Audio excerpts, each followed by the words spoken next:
அருட்பெருஞ்சோதி அருட்பெருஞ்சோதி தனிப்பெரும் கருணை அருட்பெருஞ்சோதி சர்க்குரு திருவருட்பிரகாச வள்ளலார் திருவடிகளே சரணம் சரணம் சரணம். தயாநிதி சுவாமி சரமானந்த சர்க்குரு மலரடிகளே போற்றி போற்றி. அருட்பெருஞ்சோதி அமுதமே அமுதமளித்தனை வளர்த்திட அருளாம் பெருட்பெரும் தாய்தன் கையிலே கொடுத்த தெய்வமே சத்திய சிவமே இருட்பெரு நிலத்தை கடத்தி எந்தனை மேலேற்றிய இன்பமே எல்லா பொருட்பெரு நெறியும் காட்டிய குருவே பொதுநடம் புரிகின்ற பொருளே பொதுநடம் புரிகின்ற பொருளே. ஆண்மநேய பெரியோர்களே, சான்றோர்களே, அருள் தாய்மார்களே, வள்ளலார் தயவு செய்தியை ஒரு வாரமும் கேட்கக்கூடிய பெரியோர்களே, அனைவர்களுக்கும் பணிவான வணக்கங்களை தெரிவித்துக் கொண்டு இதை இயக்கி வரக்கூடிய நிர்வாகிகள் அனைவர்களுக்கும் நன்றியையும் வணக்கத்தையும் தெரிவித்துக் கொள்கின்றேன். இன்றைய தினம் நாம் நல்ல வரம் என்ற ஒரு தலைப்பை எடுத்திருக்கின்றோம். பொதுவாக வரம் என்றால் வாழ்க்கைக்கு தேவையான எல்லா வசதிகளையும் பெற்றுக்கொள்வதே வரமாக இன்றைக்கு நாம் அறிந்து கொண்டிருக்கின்றோம். அப்படிப்பட்ட வரம் பெறும் நிலை சாதாரணமான உலகியலோடு போய்விடுகிறது. ஆனால் வள்ளலார் சென்றார், வருவார் அழைத்து வாடி வடலூர் வடதிசைக்கே வந்தால் பெறலாம் நல்ல வரமே என்று சொல்கிறார். நல்ல வரம் என்று சொல்கிறார். அந்த நல்ல வரத்தை பெற்றுக் கொள்வதற்காகத்தான் அவர் வடலூருக்கு வருமாறு அழைக்கின்றார். வருவார் அழைத்து வாடி வடலூர் வடதிசைக்கே வந்தால் பெறலாம் நல்ல வரமே. திருவார் பொன்னம்பலத்தே செழிக்கும் குஞ்சிதபாத சிவ சிதம்பரநாதர் தெய்வ சபாநாதர் வருவார் அழைத்து வாடி வடலூர் வடதிசைக்கே வந்தால் பெறலாம் நல்ல வரமே என்று அற்புதமாக வள்ளல் பெருமான் பாடுகின்றார். அப்படிப்பட்ட நல்ல வரத்தை பெற்றுக்கொள்வதற்கு இறைவன் அங்கே திருவார் பொன்னம்பலத்தை செழிக்கும் குஞ்சிதபாதர் சிவ சிதம்பர போதர் தெய்வ சபாநாதர் அவர் இங்கே வடலூர்ல வந்து எழுந்தருளுகிறார். சிந்தை கழிக்க கண்டு சிவானந்த மது உண்டு தெளிந்தோர் எல்லாரும் தொண்டு செய்ய பௌரி கொண்டு இந்த வெளியில் நடமிட துணிந்தீரே அங்கே இதைவிட பெருவெளி இருக்குதென்றால் இங்கே வருவார் அழைத்து வாடி வடலூர் வடதிசைக்கே வந்தால் பெறலாம் நல்ல வரமே என்று அழைக்கின்றார். தில்லையிலே சிற்றம்பலத்திலே சிறிய இடத்துல இருந்து ஆடிட்டு இருக்கீங்க.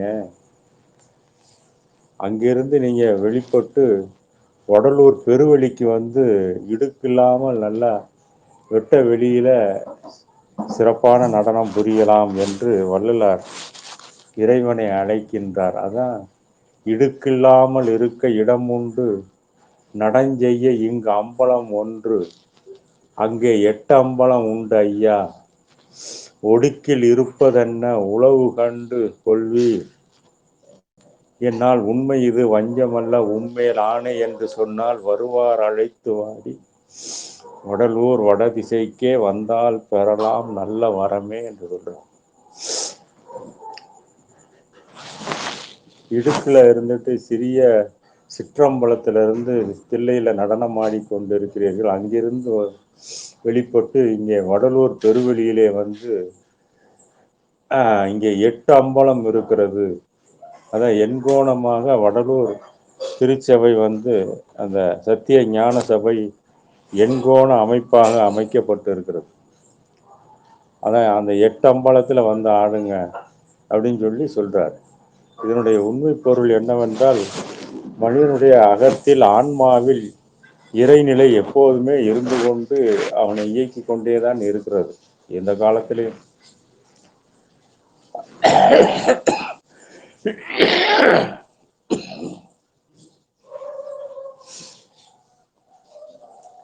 அப்படி இயங்கிக் கொண்டுள்ள அந்த அருள் திருவடியானது மனிதனிடத்திலே அவனுடைய எண்ணம், சொல், செயல் எல்லாவற்றிலும் அவனுடைய உடம்பு கடந்த இந்த அண்டமுற்றும் வெளிப்பட்டு செயல் புரிய வருகிறது. அதுதான் எட்டு அம்பலம், 8 திசையும் உள்ளுக்குள்ளே அடங்கி இருக்காமல் வெளியில் வந்து பேரின்பத்தை தருவதற்காக மனிதன் வந்து நித்திய தேகத்தை பெற்று பேரின்பத்தோடு வாழ்வதற்காக வடலூரில் 8 அம்பலம் அமைக்கப்பட்டு இருக்கிறது. அதனாலதான் அவன் தில்லை சிதம்பரம் பூர்வஞான சிதம்பரம் என்று சொல்வார்கள். பூர்வம்னா ஆதியானது, அடிப்படையானது. எல்லா அணுக்களுக்குள்ளும் அணுவாக இறைநிலை இருக்கிறது. அதுதான் பூர்வ நிலை என்று சொல்லப்படும். அதுதான் ஆன்ம சிற்சபை என்று சொல்வார்கள். சிற்சபையிலிருந்து வெளிப்பட்டு பொற்சபையில் நிறைந்து விளங்க வேண்டும். அதற்கு ஞான சபையாகிய அருவுருவ நிலையிலிருந்து அதை அனுபவித்துக் கொண்டே வாழ வேண்டும். அதுதான் நல்ல வரமாக மனித குலத்திற்கு வள்ளலாரால் வழங்கப்பட்டு இருக்கிறது. அவர் தாமே பெற்றுக்கொண்டு ஒவ்வொரு மனிதனும் தாம் பெற்ற அந்த மரணமிலா பெருவாழ்வாகிய அந்த சிற்சபையும் பொற்சபையும் சொந்தமெனதாச்சு. தேவர்களும் மூவர்களும் பேசுவது என் பேச்சு, இச்சமய வாழ்வில் எனக்கென்ன இனி ஏச்சு, என் பிறவி துன்பமெல்லாம் இன்றோடு போச்சு என்று வள்ளல் பெருமான் அற்புதமா பாடுறாங்க. அப்படி சிற்சபையில் இருந்து வெளிப்பட்டு பொற்சபை அனுபவத்தோடு ஞான சபை நிலையிலிருந்து மனிதன் வாழ வேண்டும். அதைத்தான் இந்த பாடல்ல நல்ல வரம் பெறலாம். வடலூருக்கு வந்தீங்கன்னா நல்ல வரம் பெறலாம். நல்ல வரம் பெறலாம் என்பது, நல்ல வரம் என்பது நித்திய வாழ்வு தான். மற்ற உலகத்தில் பெறுகின்ற அத்தனை வரங்களும் ஒரு நாள் அழிந்து போய்விடும், மாறி போய்விடும், இல்லாமல் போய்விடும். ஆனால் வடலூருக்கு வந்து பெறக்கூடிய அந்த நல்ல வரம் எப்போதும் ஒரு மனிதனை நித்திய தேகத்தோடு வாழச் செய்வதாக இருக்கு. அதனால்தான் மனிதனை மனிதன் என்று சொன்னார்கள் நம்முடைய முன்னோர்கள். மனிதன் என்ற சொல்லே பார்த்தீங்கன்னா மண் இதன் என்று தெரியும். நிலைத்த இன்பத்தோடு வாழ பிறந்தவன் தான் மனிதன். ஒரு நிலைத்த இன்பத்தை பெறுவதற்காகத்தான் வடலூரிலே இறைவன்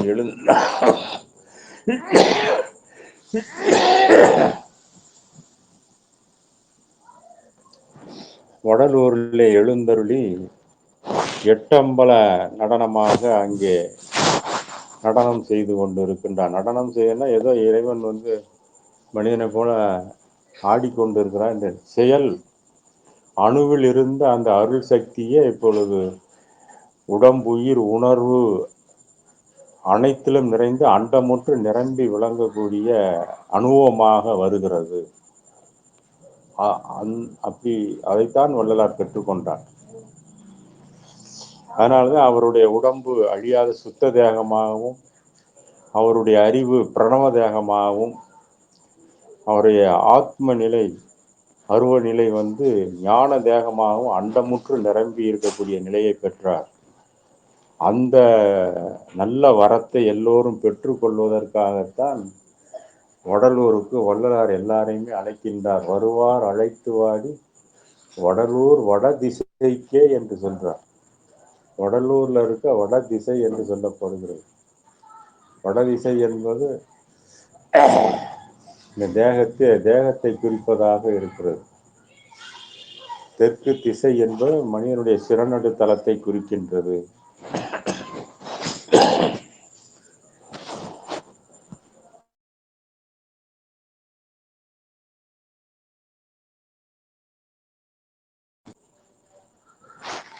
தெற்கு திசை என்பது அதான் தென்னாடு தெற்கு எல்லாம் சொல்வது வந்து நம்ம மனிதனுடைய சிறநடுத்தலமே தென்னாடாக இருக்கின்றது. அதனால்தான் மாணிக்கவாசகர் போன்றவர்கள் தென்னாடுடைய சிவனே போற்றி எந்நாட்டவர்க்கும் இறைவா என்று சொன்னார்கள்.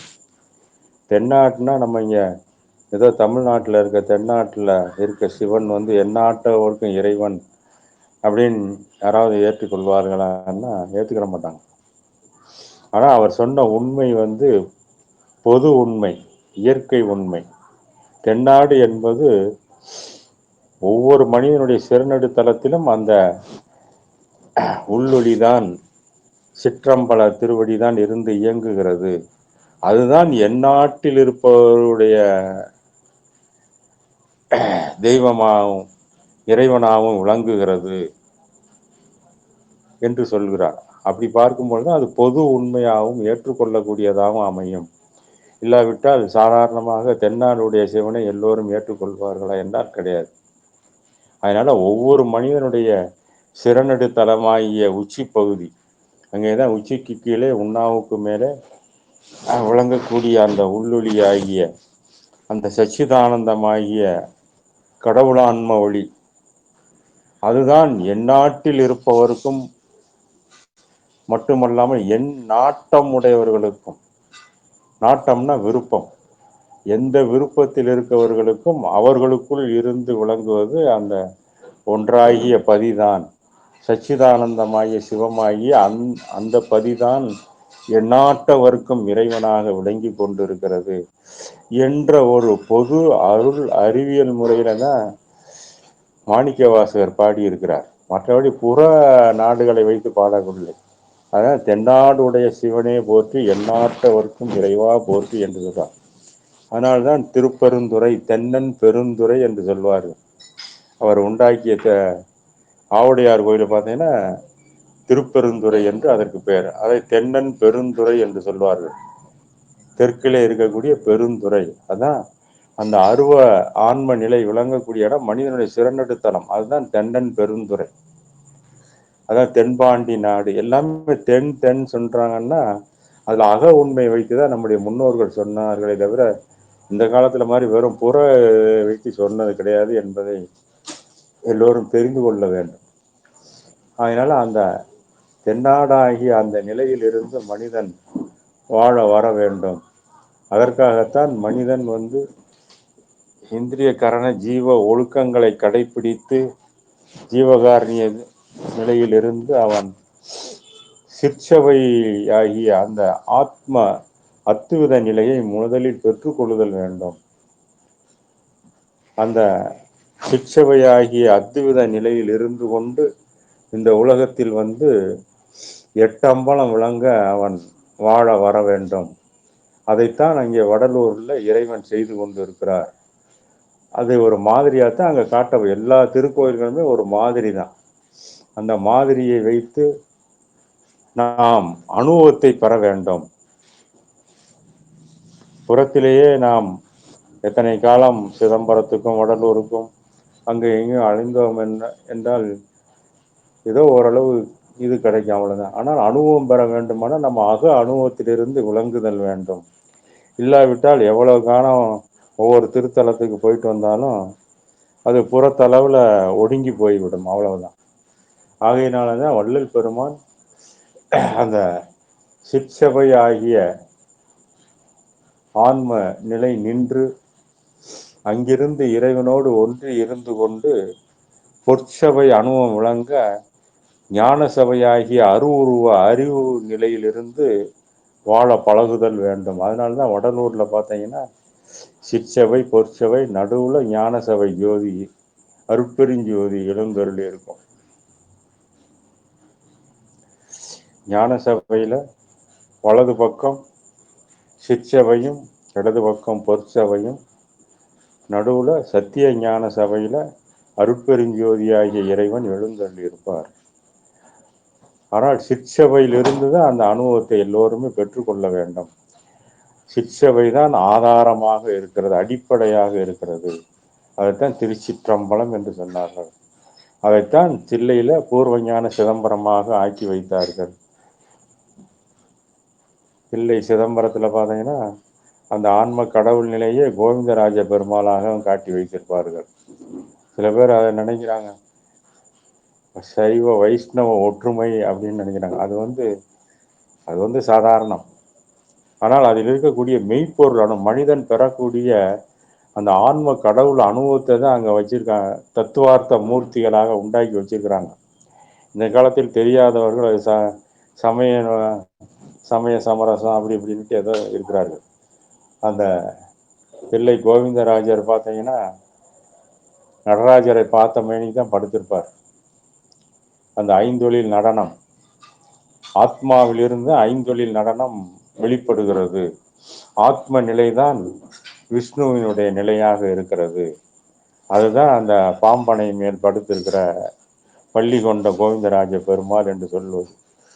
அதனால்தான் முதல்ல அந்த ஆத்ம நிலையாகி அந்த கோவிந்தராஜ நிலையை பொருந்தி இருந்து இறைவனுடைய நடராஜருடைய ஐந்தொழில் செயலை வெளிப்படுத்தி கொண்டு மனிதன் வாழ வேண்டும். இதை தத்துவார்த்த மூர்த்திகளாக மிக சிறப்பாக அந்த தில்லை சிதம்பரம் கோயில் உண்டாக்கப்பட்டிருக்கிறது. ஆனால் இதை அறியாத ஜனங்கள், அறியாத மக்கள் ஏதேதோ போயிட்டு எப்படியோ வந்து கொண்டு இருக்கின்றார்கள். அதனால தான் வள்ளல் பெருமான் இந்த உண்மையெல்லாம் நம்முடைய ஔவை பிராட்டியார் ஞான அன்னை அன்றைக்கே பாடி வைத்தார்கள். நிரவி அழலுருவாய் நீண்ட வெளிகாணில் அரவணையான் ஆகும் உடம்பு என்று ஔவை தன்னுடைய ஞான குரல்ல இதை பதிவு பண்ணியிருக்காங்க. நிரவி அழலுருவாய் நீண்ட வெளிகாணில் அரவணையானாகும் உடம்பு. நாமே அகநிலையில் பொருந்தும் பொழுது திருமாலாக வடிவெடுத்து விடுவோம், எங்கும் நிரம்பி இருக்கக்கூடிய நிலையை பெறுவோம் என்று ஔவை பிராட்டியார் அந்த அனுபவத்தை பெற்று பாடியிருக்கிறார்கள்.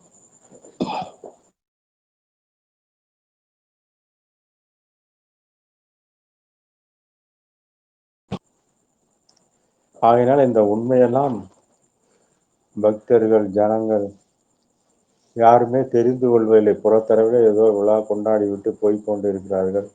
இந்த உண்மையை வெளிப்படையாக மக்களுக்கு புகட்டுவதற்காகத்தான் வடலூரிலே வள்ளல் பெருமான் சத்திய ஞான சபையை நிறுவி அங்கே அருட்பெருஞ்சோதி எழுந்தருளச் செய்து நமக்கு அக அனுபவத்தை கொடுத்து நித்திய வாழ்வை பெறுவதற்கு நல்ல வரம் பெற்றுக்கொள்வதற்கு அதற்குத்தான் அவர் வடலூருக்கு அழைத்து வாருங்கள் எல்லாரையுமே.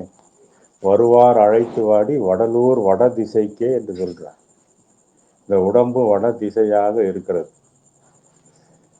தென் திசை தலைபாகம். அங்கிருந்து அந்த சக்தி வடலூருக்கு உடம்பு முழுவதும் பரவணும். அப்படி பரவி வரும் பொழுதுதான் நமக்கு நித்திய தேகம் கிடைக்கும். அதான் உடம்புயிரோடு உளமும் ஒளிமயமே ஆக்கிற மெய்யுணர்ச்சி அருளாயோ என்றும் வள்ளல் பெருமான் பாடுறாங்க. சுத்த வடிவம் சுக வடிவம் ஓங்கார நித்த வடிவம் நிறைந்தோங்கு சித்தனுமோர் ஞான வடிவம் இங்கே பெற்று எங்கெங்கும் தான விளையாட்டியற்றத்தான் என்று சொல்றார். சுத்த வடிவம் என்பது இந்த தூர தேகம் அழியாத ஒளி உடலாக மாறுவது. ஞான தேகம் என்பது நம்முடைய ஆன்ம நிலை ஞான தேகமாக அண்டமுற்றும் நாமே எல்லா உயிராகவும் எல்லாமா இருக்கக்கூடிய அனுபவம் வரும். பிரணவ தேகம் என்பது நம்முடைய அறிவு உணர்வு. அதுதான் மாபெரும் ஆற்றல் உடையதாக எல்லாம் செய்ய வல்லதாக விளங்கக்கூடியதாக திகழும். அனைத்தும் சனத்தில் உணரலாம். அப்படிப்பட்ட அந்த 3 தேக சித்தி ஆகிய வரத்தை பெற்றுக்கொள்வதற்கு வடலூருக்கு எல்லோரும் வந்து சேருங்கள் என்று வள்ளல் பெருமான் அழைக்கின்றார். மெல்லியல் சிவகாம வள்ளியுடன் கழித்து விளையாடவும் எங்கள் வினை ஓடவும் ஒழித்து எல்லையில் இன்பம் தரவும் நல்ல சமயந்தான் இது, இங்கும் அங்கும் நடமாடி இருக்கலாம் என்றபோது வருவார் அழைத்து வாடி வடலூர் வடதிசைக்கே வந்தால் பெறலாம் நல்ல வரமே என்று சொன்ன. மெல்லியல் சிவகாம வள்ளியுடன் கழித்து. மெல்லியல் சிவகாம வள்ளி என்பது நம்முடைய மெய் அறிவு உணர்வு, அன்பு உணர்வு, அருள் சக்தியாக நம்மிடத்தில் விளங்குகிறது. அந்த அனுபவத்தை பெற வேண்டும் மனிதன். அதான் அருள் சக்தியினுடைய ஆற்றலை பெற்றால்தான் அதற்கு அன்பு வேண்டும். அன்பு மயமானால்தான் மனிதனுக்கு அருள் கிடைக்கும். அந்த அருள் சக்தி தான் மெல்லியல் சிவகாம வள்ளி என்று சொல்லப்படுகின்றது. அப்படி அன்பு மயமாகி அருள் பெற்று அந்த நிலையிலிருந்து இந்த உலகத்தில் வாழ வரணும். அப்படி வாழ வரும் பொழுதுதான் வினை ஓடிவிடும் என்று சொல்லப்படுகிறது. வினை ஓடவும் ஒழித்து நான் எனது என்று செயல் புரியக்கூடிய நிலை, அந்த அவன் செய்தால் அவள் செய்தது அது செய்தது நான் செய்தேன் என்று அந்த மாறுபாடான நிலை ஒளிந்து போய்விடும். அதான் வினை. எல்லாமே இறைவனுடைய அருள் செயலாகவே விளங்குவதை உணர்ந்து மனிதன் வாழ வந்து விடுவான். அப்பொழுதுதான் வினை ஓடும். இல்லைன்னா அது வரைக்கும் எத்தனை பிறவி பிறந்தாலும் வினை இருந்து கொண்டேதான் இருக்கும். அதனால எல்லா செயலும் இறைவன் செயல். அதுக்காகத்தான் அந்த காலத்துல சிவன் செயல் அவன் செயல் அப்படின்லாம் சொல்லி வச்சாங்க. ஆனால் அதை அனுபவத்தில் பெற வேண்டும். எல்லாம் சிவன் செயல் சொல்லிட்டா ஒன்றும் கிடையாது. ஒன்று நடக்கவில்லை என்றால் அவன் செயல் என்று சொல்லி விடுகிறார்கள். ஒரு காரியம் சாதித்து விட்டால் நாம் சாதித்து விட்டோம் என்று மனிதன் அகங்கரிக்கிறான். சாதிக்க முடியவில்லை என்றால் அவன் செயலுங்க சிவன் செயலுங்க என்ன செய்யறதுங்க அப்படின்னு சொல்லிடுறான். அந்த மாதிரி அவன் செயல் சிவன் செயல் தான் உலகத்தில் இருக்கிறது. ஆனால் எல்லா செயலும் இறைவனுடைய திருவருள் செயல் என்று உணர்ந்து மனிதன் திருவருளுக்கு அடங்கி வாழக்கூடிய நிலை வரும்பொழுதுதான் அந்த அனுபவம் சித்திப்பதாக இருக்கிறது. அதுதான் மெல்லியல் என்று. மெல்லியல் என்பது மிகவும் நுட்பமான உணர்வு நிலை. அதுதான் சிவசக்தியினுடைய ஆற்றலாக இருக்கிறது. அதை அன்பினால் தான் பெற முடியும், மற்ற எதனாலையும் பெற முடியாது. அப்படி அந்த மெல்லியல் சிவகாம வள்ளியுடன் கழித்து விளையாடவும் எங்கள் வினை ஓடவும் ஒழித்து எல்லையில் இன்பம் தரவும், எல்லையில்லாத அந்த பேரின்பம் கிடைக்கவும் நல்ல சமயம்தான் இது. இதுதான் நல்ல சமயம். ஆகையினால இங்கும் அங்கும் நடமாடி இருக்கலாம் என்ற போது, ஆகையினால சிற்சபையிலும் பொற்சபையிலும் அந்த அனுபவத்தை பெற்றுக்கொண்டு ஞான சபை நிலையிலிருந்து வாழ்ந்து கொண்டே இருக்கலாம். அதனால அப்படிப்பட்ட நல்ல வரத்தை பெற்றுக்கொள்வதற்கு வடலூருக்கு எல்லோரையும் அழைத்து வாருங்கள். மனிதன் மரணமில்லா பெருவாழ்வு பெற்ற ஒப்பற்ற பெருந்தலம் வடலூர் திருத்தலம். இதுவரைக்கும் உலகத்துல மரணமில்லா பெருவாழ்வு பெற்ற திருத்தலம் எங்கு இருக்கிறது என்று நமக்கு தெரியாது. ஆனால் இப்பொழுது வள்ளல் பெருமானால் வடலூரிலே அவரே பெற்றுக்கொண்ட மரணமில்லா பெருவாழ்வு பெற்ற திருத்தலமாக அது அமைந்திருக்கிறது. அங்கு மங்களமே நிறைவான இடமாக இருக்கின்றது. அங்கேதான் வள்ளலார் தன்னுடைய அழியக்கூடிய தூள தேகத்தை அழியாத சுத்த தேகமாகவும், அறிவு உணர்வை பிரணவ தேகமாகவும், ஆத்மாவை ஞான தேகமாகவும் இறைவனுடைய அருளால் பெற்றுக்கொண்ட திருத்தலமாக இருக்கின்றது. அதனால இனிமேல் மனிதனுக்கு மரணம் கிடையாது என்பதுதான் வள்ளல் பெருமான் சொல்லி இருப்பது. இதுவரைக்கும் மரணம் இயற்கை என்று நினைத்து கொண்டிருந்தான் மனிதன். மனிதனுக்கு இனிமே மரணம் இயற்கை கிடையாது, செயற்கைதான். மரணத்தை தவிர்த்து கொள்ளலாம். அதனால்தான் மரணமில்லா பெருவாழ்வில் வாழ்ந்திடலாம் கண்டீர் என்று எல்லாரையுமே வள்ளலார் அழைக்கிறார். அப்படி அதைத்தான் அவர் சொல்றார். விரைந்து விரைந்து அடைந்திடுமின் மேதினியீர் இங்கே மெய்மை உரைக்கின்றேன் நீர் வேறு நினையாதீர். திரைந்து திரைந்து உளுத்தவரும் இளமை அடைந்திடவும் செத்தவர்கள் எழுந்திடவும் சித்தாடல் புரிய வரைந்து வரைந்து எல்லாஞ்செய் வல்ல சித்தன் தானே வருகின்ற தருணம் இது வரம் பெறலாம். நீவீர் கரைந்து கரைந்து உளமுருகி கண்களில் நீர் பெருகி கருணை நடக்கடவுளை உட்கருதுமினோ கழித்தே என்று சொல்றார். இதுதான் ஒரு நல்ல தருணம். எல்லாஞ்செய் வல்ல சித்தன் வரக்கூடிய தருணம். வரக்கூடிய தருணம்னா அவர் எங்கும் எப்போது இருந்து கொண்டுதான், புதுசா ஒன்றும் வரப்போறதில்லை. அனுபவத்தில் வருவதைத்தான் வருகின்ற தருணம் என்று சொல்வது. ஒவ்வொரு மனிதனிடத்திலும் கடவுளுடைய அருள் சக்தி வெளிப்படுவது அது வருதருணம், இறைவன் வருகிறார் என்ற அர்த்தம். அப்படி இல்லாமல் இறைவன் வந்து புதுசாக எங்கே இருந்தோ வரப்போகிறதும் இல்லை.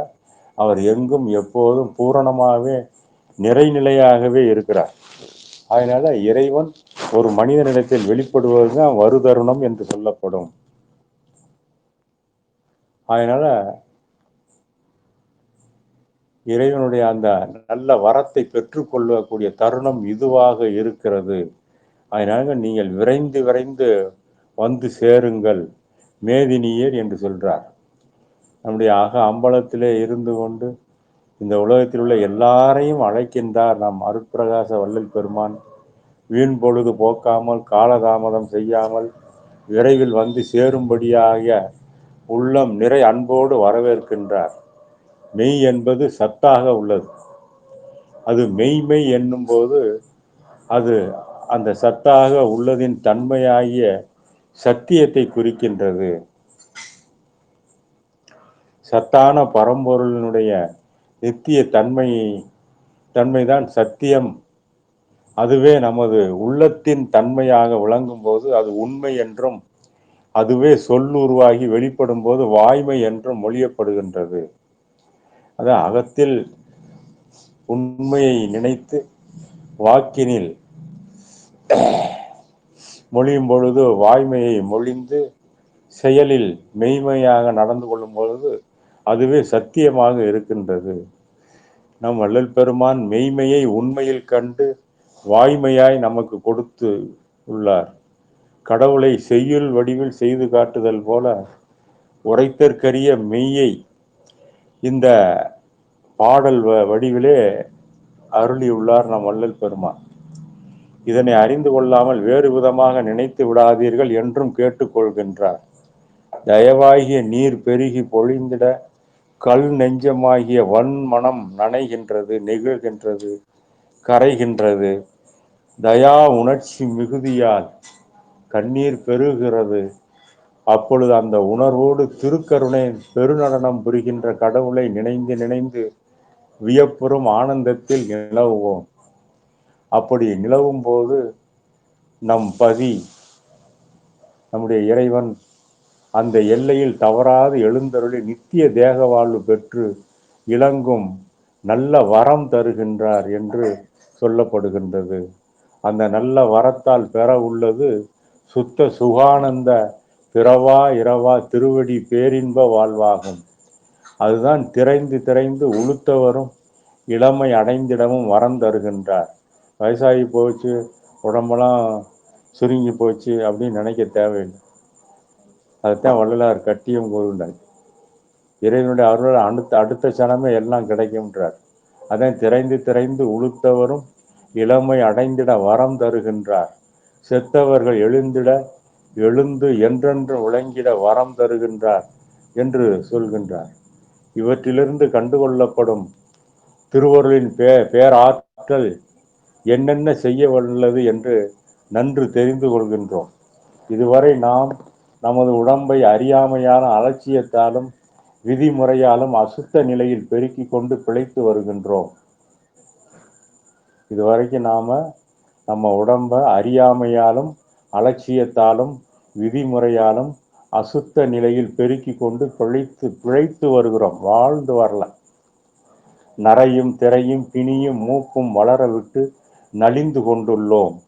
இப்படியெல்லாம் ஆகிவிட்டதே, இனி என்ன ஆகுமோ என அச்சமும் ஐயமும் கொண்டும் கவலையில் ஆழ்ந்திட வேண்டியதில்லை என்பதுவே இங்கே வள்ளல் பெருமான் நமக்கு கொடுக்கின்ற உறுதிப்பாடு.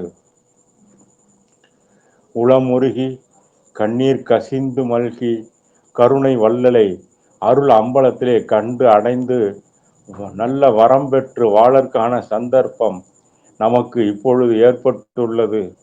இந்த தருணத்தில் அப்படி அம்பல வாழ்வு வரும்போது திரைந்து சுருங்கிய தோல் உடம்பு சுத்த தயா பொன் வடிவாக மாறிவிடும். அதனால இந்த தருணத்துல அம்பல வாழ்வு நமக்கு வழங்கப்படுகிறது. அப்பொழுது திரைந்து சுருங்கிய இந்த தோல் உடம்பு சுத்த தயா பொன் வடிவாக மாறிவிடும். நித்திய இளமை வந்திடும் என்று உறுதி கூறப்படுகின்றது. இனி செத்தவர்கள் எழும் வல்லமும் கூறப்படுகிறது. நித்தியமாய் இருந்தும் கறந்து உரைகின்ற ஆன்மா தனது உயிர் சக்தியை காரியப்படுத்தி கொண்டு ஓர் உடம்பில் விளங்குங்காலம் பிறந்து வாழ்கின்றதாகவும் அவ்வுயிரை தன்னில் சுருட்டி கொண்டு உடலில் நின்று பிரிகின்ற காலம் இறப்பு அல்லது மரணம் உண்டாகிறது என்றும் உலகியல் சொல்லப்படுகின்றது.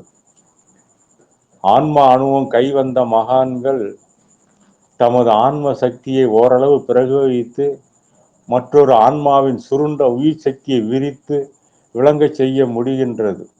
இறந்தவர் எழுகின்ற அற்புதம் நிகழ்கின்றது. ஆனால் இதுவெல்லாம் பெரிதல்ல. அப்படி மாண்டவர் மீண்டும் மீண்டும் இறந்தே போவர் சிறிது காலத்திற்கு பின்னர். ஆகையால் அருள் பூரணத்தில் விளங்குவது நித்திய ஆன்ம நிலை. அது இயற்கையில் மறைந்து புதைந்து கிடக்கின்றதே, அதற்கு இறப்பு நிலையாக அல்லது பின்னும் பிறந்து வெளிப்படாத கருநிலையாக கொள்ளப்படும். அதனாலதான் மனிதன் இப்ப தேக பிறப்பு தான், ஒரு பிறப்பு தான் மனிதன் பிறந்திருக்கிறான். இரண்டாவது பிறப்பாகி ஆன்ம பிறப்பை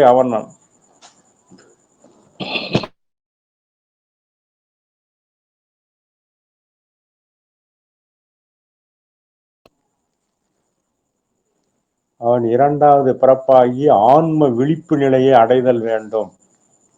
அதான் செத்த நிலை. இப்ப மனிதன் தேகியாகத்தான் பிழைத்து கொண்டுள்ளான்.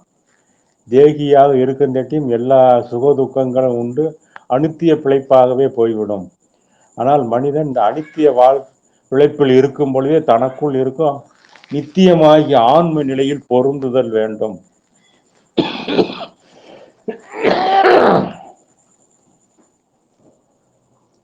நித்தியமாகிய ஆன்ம நிலையில் பொருந்தாமல் புறத்திலே தேக நிலையிலே பொருந்தி இருந்து வாழும் மட்டும் அவனுக்கு எது ஒன்றும் நிலையற்றதாகவே தான் போய்விடும். ஆகையினாலதான் அந்த தென்னாடு, தென்னன் பெருந்துறை, திருச்சிற்றம்பலம் என்று சொல்லக்கூடிய அந்த சிறநடு தலத்தில் விளங்கக்கூடிய ஆத்ம சிற்றணு நிலை, அதான் திருச்சிற்றம்பலம். அந்த நிலையில் நம்முடைய உயிர் உணர்வு பொருந்துதல் வேண்டும். இப்பொழுது நமக்கு புறத்திலே தேகத்திலே தான் பொருந்தி இருக்கிறது. அதனால அந்த அகநிலையில் பொருந்துவதற்கு மனிதன் உண்மை நெறி ஒழுக்கம் என்று சொல்லக்கூடிய இந்திரிய கரண ஜீவ ஆன்ம ஒழுக்கங்களை அவன் கடைபிடிக்க வேண்டும் என்று வள்ளலார் சொல்றார். இந்திரிய ஒழுக்கம் என்றால் புலனளவில் மனிதன் நல்லொழுக்க புலன்களை நல்வழியில் நடத்துதல். அதே போல கரணமாகிய மனத்தை நற்சிந்தனையிலே செலுத்துதல், உடன்பாடான சிந்தனையிலே ஊற்றமாக இருத்தல். அதான் கரண ஒழுக்கம் என்று சொல்லப்படுகின்றது. அடுத்து ஜீவ ஒழுக்கம் என்பது எல்லா உயிரும் நம் உயிர் போன்றதுதான் என்று சமமாக பாவித்தல், அந்த உயிர்களுக்கு உபகாரம் செய்தல், பசி தவிர்த்தல்ல இருந்து நம்மால் ஆன செயல்களை புரிதல், அதுதான் உயிர் ஒழுக்கம். அதைத்தான் வள்ளலார் சொல்றார், ஜீவகாரணிய ஒழுக்கம் என்றே அதை வகுத்தார். அந்த ஜீவகாரணிய ஒழுக்கம்தான் இறைவனுடைய அருளையே பெற்று தருவதாக இருக்கிறது.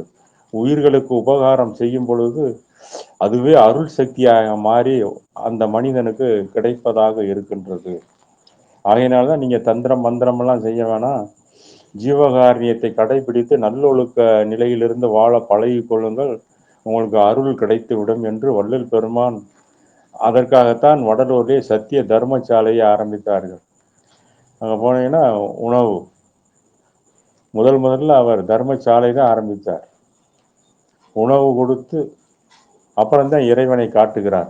அதுக்கப்புறம்தான் ஞான சபை கட்டப்பட்டது. ஏன்னா பசியோடு ஒருவன் ஞானத்தையோ கல்வியை எதையுமே செய்ய முடியாது, கற்றுக்கொள்ள முடியாது. பசி நீங்கிய போதுதான் அவனுக்கு உயிர் தெளிச்சி உண்டாகிறது. அப்பொழுதுதான் அவனுடைய அறிவு வேலை செய்ய நல்ல தெளிவாகவும் இருக்கின்றது. அப்பொழுது அவன் ஞானத்தை உணர்ந்து கொள்ளக்கூடிய தகுதிக்கு வருகின்றான். ஆகையினாலதான் மனிதன் ஜீவகாரணியம் ஆகிய அந்த அன்னம் பாலிப்பு செய்தல், பசித்தவர்களுக்கு உணவளித்தல், அற்றார் அழிபசி நீக்குதல். திருவள்ளுவரா அதான் சொல்றார், அற்றார் அழிபசி தீர்த்தல் ஒருவன் பெற்றான் பொருள் வைப்புழி என்று சொல்லப்படுகிறது. முடியாதவர்களுக்கு உணவு கொடுத்தல் வந்து அதுதான் புண்ணியத்தை சேர்த்து வைக்கின்ற வழி, கருவூலம் என்று திருமூல தேவநாயனார் சொல்றார். அதனால அந்த திருவள்ளுவ தேவர் சொல்கிறார். அதனால அந்த அற்றார் அழிபசி நீக்குதலை ஒவ்வொரு மனிதனும் கடைபிடிக்கணும்.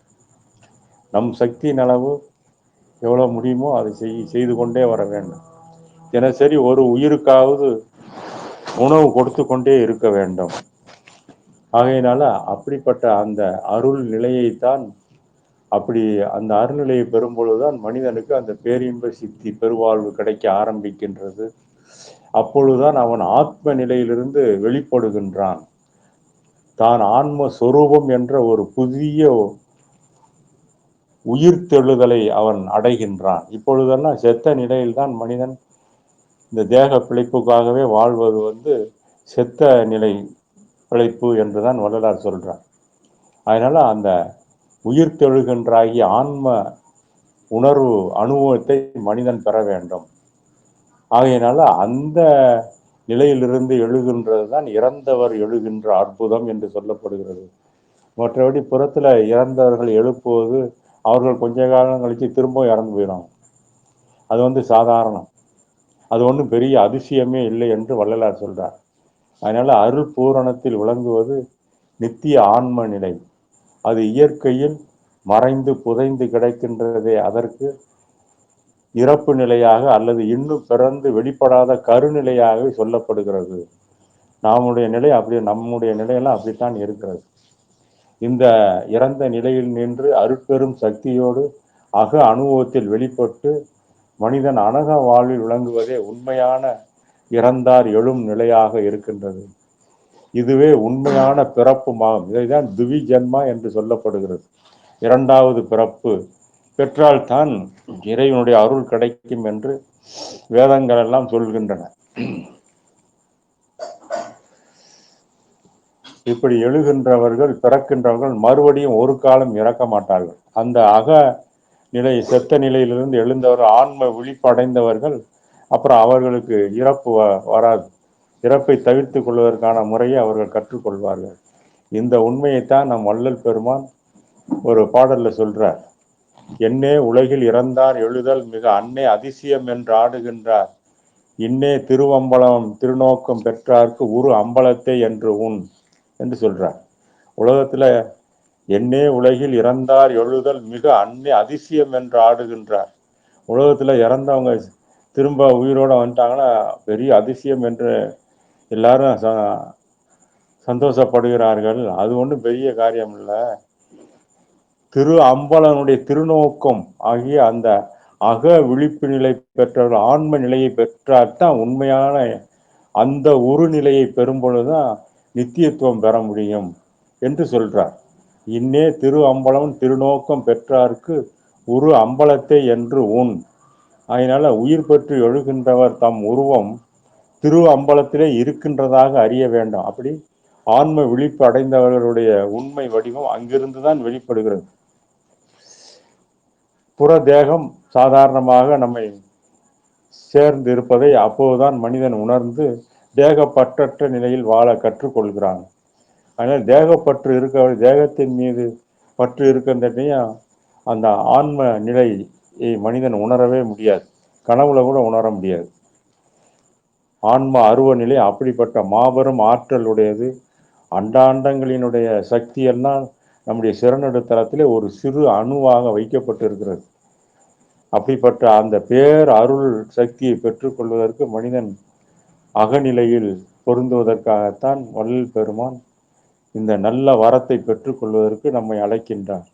அருள் அம்பலத்தில் வாழ்கின்றவர்களே இரவாத உயிர் பெற்று எழுந்த உண்மை அம்பலமானவர்கள் ஆவார்கள். ஆகையினால அப்படிப்பட்ட நல்ல வரத்தை எல்லோரும் பெற்றுக்கொள்ள கூடிய காலம் இதுவாக இருக்கிறது. அதற்காகத்தான் உலகிலே இயற்கையும் செயற்கையும் மனித குலத்தை பக்குவப்படுத்தி கொண்டே இருக்கிறது. அதான் மரக்கருணையும் தனி அறக்கருணையும் தந்து வாழ்விக்கும் உண்மை பதம் என்று சொல்லப்படுகிறது. மரக்கருணையினால் மனிதர்களை பக்குவம் செய்யப்படுகின்றது. மரக்கருணை என்பது துன்பம். துன்பம் கொடுத்து மனிதனை அன்புமயமாக்குவது. இல்லைன்னா அவனுக்கு அன்புன்னா என்னன்னே தெரியாது. அதனால அதான் சொல்றார், துன்பளித்தாங்கே சுகமளித்து உயிர்களை அன்புற காத்தருள் அருட்பெருஞ்சோதி. வெறும் இன்பத்திலே இருந்தானா அவன் அரக்க மாதிரி அசுர குணத்தோட தான் இருப்பான். வாழ்க்கையில இன்ப துன்பம் மாறி மாறி வந்து கொண்டே இருக்கனால தான் மனிதர்கள் பக்குவம் அடைகின்றார்கள். பக்குவம் அடைந்து தேர்ச்சி அடையும் பொழுதுதான் எந்த பிறவியில் தேர்கிறார்களோ அப்பொழுது அவர்கள் உண்மை நிலையை பற்றி வாழ ஆரம்பித்து விடுவார்கள். அது வரைக்கும் அவர்களுக்கு இன்பமும் துன்பமும் மாறி மாறி பிறப்பு இறப்பு விருப்பு வெறுப்பு நன்மை தீமை எல்லாம் மாறி மாறி வந்துகிட்டே இருக்க. யாராலும் அதை தடை செய்யவே முடியாது. எப்போது அவன் சத்தியத்தை கடைபிடித்து உண்மை நிலையில் இருக்கும் பொழுது அன்புமயமாக மாறும் பொழுது அவனுக்கு அந்த அனுபவம் வரும். அது எந்த பிறவில எப்போ வருமோ அப்போதான் வரும். பக்குவம் வரும் பொழுது வரும். இந்த பிறவிலேயே பெற்றுக்கொள்ளலாம். அதற்கான முயற்சியில் அவன் தீவிரமாக ஈடுபடுதல் வேண்டும். அதனால அப்படிப்பட்ட அந்த அருள் நிலையை பெறுவதற்காகத்தான் நமக்கு இந்த மனித பிறவி சிறப்பில் சிறப்பாக கொடுக்கப்பட்டிருக்கிறது. இந்த பிறவியை நாம் நல்லபடியாக பயன்படுத்தி கொள்ளுதல் வேண்டும். அதற்கு கரைந்து கரைந்து உளமுருகி கண்களில் நீர் பெருகி கருணை நடக்கடவுளை உட்கருதுமினோ கழித்தே என்று சொல்றார். உளம் கரைந்து கரைந்து உருகணும்னு சொல்றார். கண்களில் நீர் பெருகி நம்முடைய சிறநடுத்தளத்தில் இருக்கக்கூடிய அந்த உள்ளொளியாகிய ஆத்ம கடவுள் நிலை உணர்வு அணுவும் நமக்கு வரணும். உலகத்தில் மனிதன் எதற்காகவோ அழுகின்றதை நம்ம பார்க்கிறோம். வாழ்க்கையில பல சிலவற்றை கிடைக்காதனாலும் மனிதன் அவலப்பட்டு அழுது கண்ணீர் தவித்து புலம்புவதை நாம் பார்க்கின்றோம். ஆனால் உண்மையான கண்ணீர் அவனுக்கு அன்பின் நெகிழ்ச்சியினால் தான் வரக்கூடியதாக இருக்கிறது. அந்த அன்பினால் வரக்கூடிய கண்ணீர் தான் அவனுக்கு அவனுடைய மனத்தில் இருக்கக்கூடிய கருங்கல் பாறை போன்ற தன்மையை கரைத்து அன்பு மயமாக்கி அந்த அன்பு ஒளியில் அருள் ஒளியாகிய இறைவன் ஜோதிமயமாக எழுந்தருளுகிறதை அவனுக்கு உணர்த்துகின்ற நிலை கிடைக்கின்றது. ஆகையினாலதான் நாம் வாய்ப்பு கிடைத்த போதெல்லாம் இறை நிலையை நினைந்து கரைந்து கரைந்து உளம் உருக வேண்டும் என்று வள்ளலார் சொல்றார். அப்பத்தான் அந்த கருணை கடவுளினுடைய உண்மை நமக்கு அனுபவத்தில் விளங்க வரும். இல்லாவிட்டால் கல் போன்ற மனத்தால் ஒன்றும் செய்து கொள்ள முடியாததான் இருக்கக்கூடியதாகத்தான் இருக்கும்.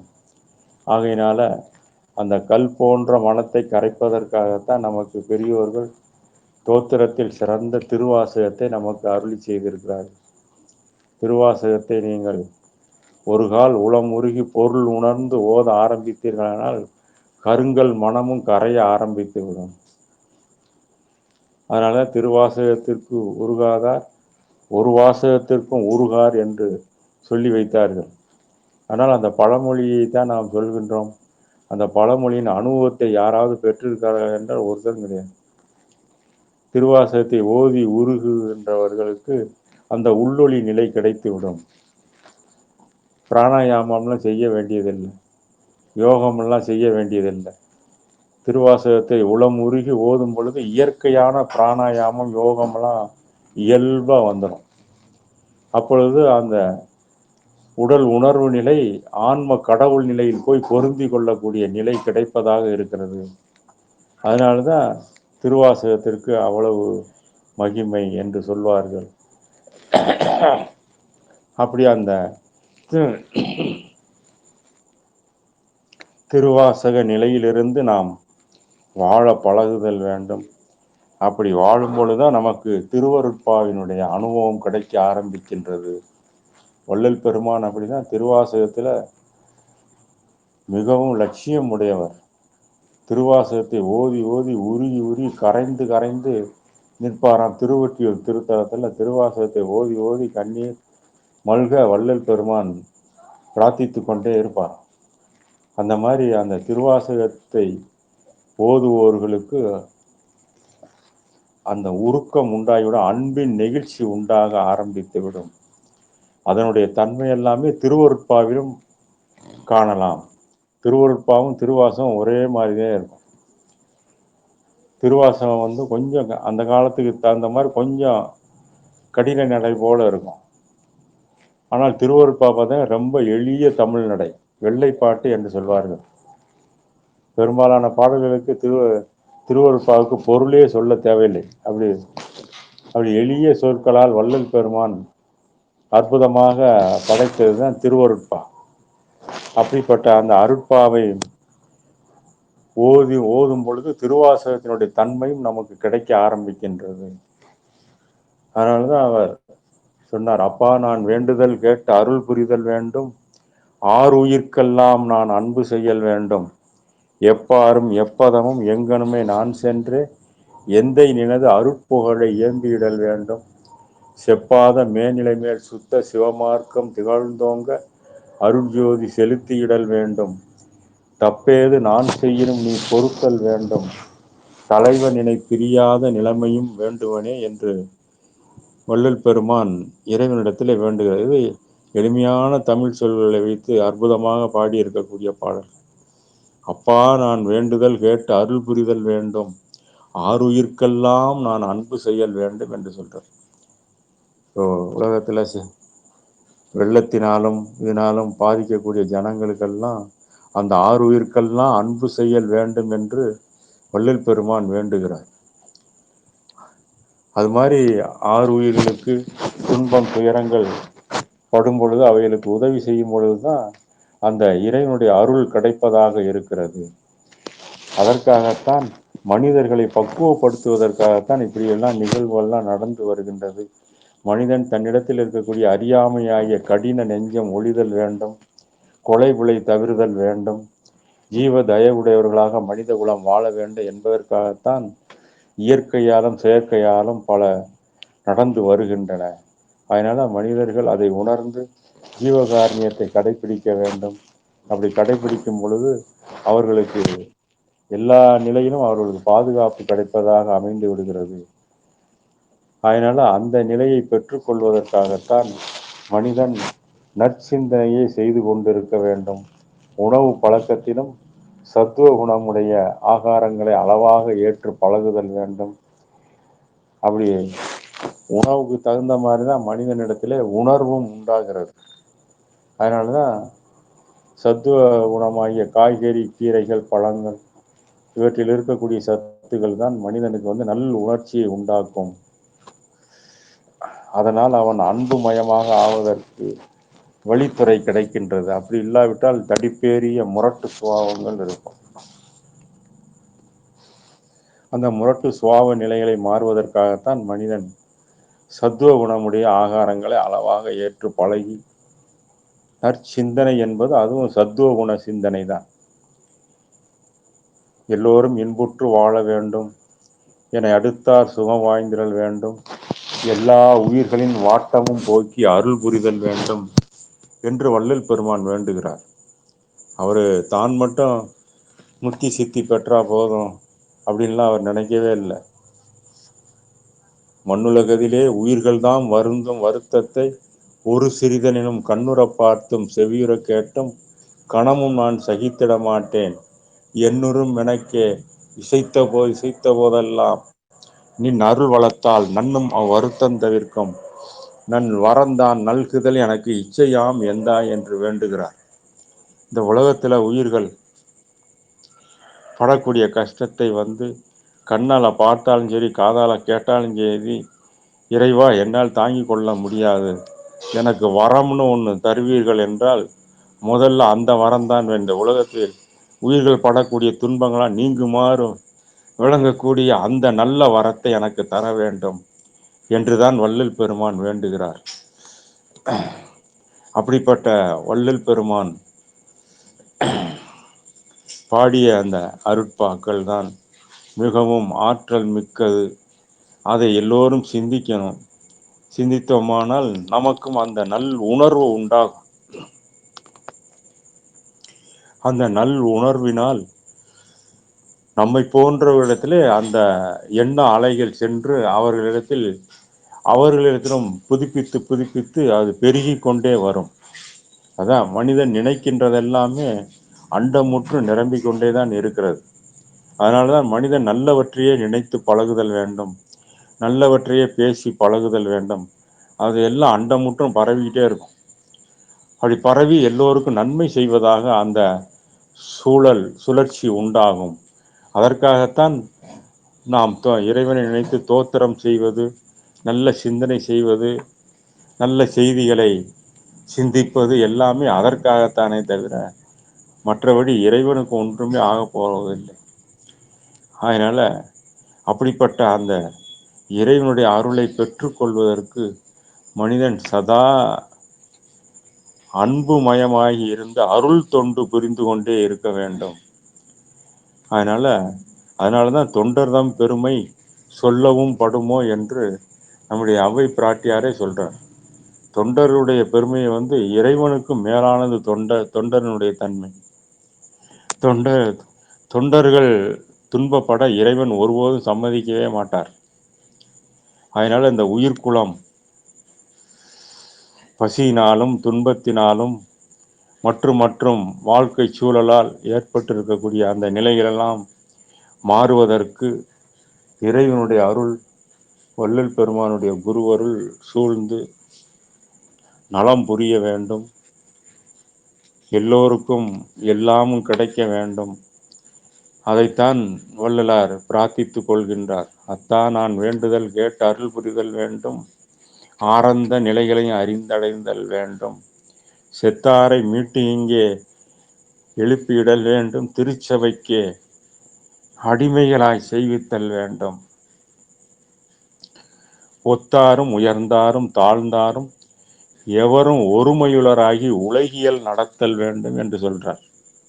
அவருடைய வேண்டுகையை பாருங்க. ஒத்தாரும் உயர்ந்தாரும் தாழ்ந்தாரும் எவரும் ஒருமையுளராகி உலகியல் நடத்தல் வேண்டும். எத்தாரும் அழியாத வடிவதிலே எண்டாயும் நானும் இஞ்ஞான்றும் ஓங்குதலும் வேண்டுவனே என்று வள்ளல் பெருமான் அற்புதமாக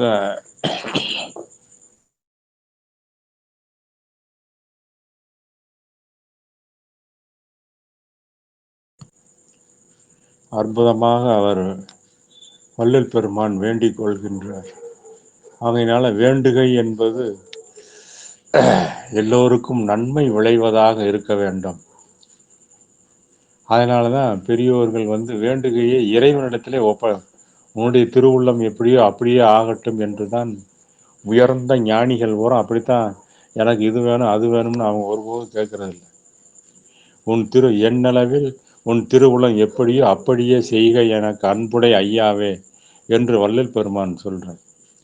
உன் திருவுளம் எனக்கு என்ன செய்யணும்னு நினைக்குதோ அதை செய். ஏன்னா எனக்கு ஒரு சுதந்திரம் கிடையாது. தேக சுதந்திரம், போக சுதந்திரம், ஜீவ சுதந்திரம் என்று சொல்லக்கூடிய மூவகை சுதந்திரமும் உன்னுடைய அருளால் தான் எனக்கு கிடைத்திருக்கிறது. தேக சுதந்திரம் என்பது இந்த பிறப்பு. இந்த பிறவி நமக்கு எப்படி கிடைத்தது யாருக்காவது தெரியுமா? நம்ம விரும்பி இந்த சிவயோக பூமியாகிய பரதகண்டத்தில் தென்னாட்டில் தமிழகத்தில் இந்த தாய் தந்தையருக்கு இப்படி பிறந்து இப்படி வருவோம்னு யாருக்காவது தெரியுமா? அதான் தேக சுதந்திரம் யாருக்குமே கிடையாது. போக சுதந்திரம் நம்ம வாழ்க்கை கிடைத்திருக்கக்கூடிய வசதிகள், கல்வி, கேள்வி எல்லாமே, தாய் தந்தையர், மனைவி, மக்கள், சொத்து, சுகம் எல்லாமே போக சுதந்திரம் என்று சொல்லப்படும். அதுவும் இறைவனுடைய அருளால் தான் கொடுக்கப்பட்டிருக்கிறது. ஜீவ சுதந்திரம் என்பது உயிரும் இறைவனுடைய அருளால் தான் கொடுக்கப்பட்டிருக்கிறது. இந்த மூன்று சுதந்திரம் மனிதனுக்கு கிடையாது. ஆனால் மனிதன் தனக்கே அந்த சுதந்திரம் இருக்கிறது என்று அகங்கரித்து உடல்தான் வாழ்க்கையில் நன்மை தீமைகளால் அவன் அவஸ்தைப்படுகின்றான். அதனால மூன்று தேகங்களும் மூன்று சுதந்திரங்களும் இறைவனுடைய அருளால் தான் நமக்கு கிடைத்திருக்கிறது என்று உணர்ந்து இறைவனிடத்திலே நாம் சரணாகதி அடைதல் வேண்டும். அதைத்தான் வள்ளலார் சொல்றார். உடம்புயிரோடு உளமும் ஒளிமயமே ஆக்குற உணர்ச்சி அருளாயே என்று சொல்வார்.